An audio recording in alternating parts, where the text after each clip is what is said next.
পার্শে মাছ রান্না করতে গেলে পার্শে মাছ লাল লাল করে ভেজে নিতে হবে। আমি 200 গ্রাম পার্শে মাছ নিয়েছি। 200 গ্রাম পার্শে মাছে কী কী লাগবে সেটা আমি আপনাদের দেখাচ্ছি আস্তে আস্তে। আর মাছগুলো দুটো দুটো করে ভাজবেন, নাহলে পার্শে মাছ ভেঙে যায়।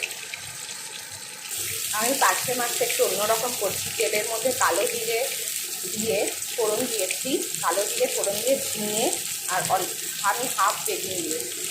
আপনারা আপনাদের যেমন খুশি দেবেন, বেশি দেবেন না, তাহলে ভালো লাগবে না। অল্প ঝিঙে আর অল্প বেগুন দিয়ে একটু লাল লাল করে ভেজে নেবেন, তারপরে টমেটো দিয়ে দেবেন।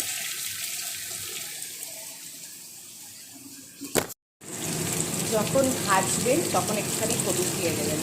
এরপর বেগুন চিড়ে রেখে দিয়েছি, চিড়ে কাঁচা লঙ্কা, একটা টমেটো আর ধনে গুঁড়ো, জিরে গুঁড়ো।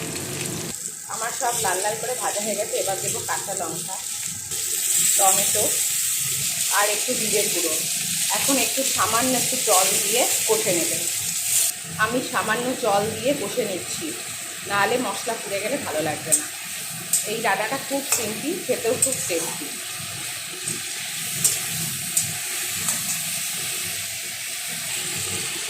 আমার কষে যেতে রান্নাটা, এই সময় একটু লবণ দিয়ে দেবেন।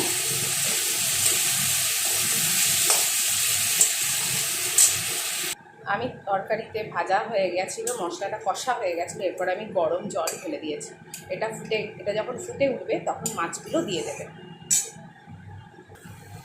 আমার ঝোল টকবক করে ফুটছে, এবার মাছগুলো ছেড়ে দেবো।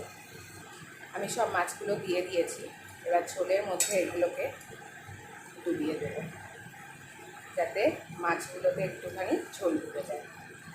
বেশিক্ষণ রাখবেন না, 2 মিনিট মতন ফুটিয়ে তেলটা ভেসে উঠলেই নামিয়ে দেবেন। লাস্টে শুধু ধনেপাতা দেবেন।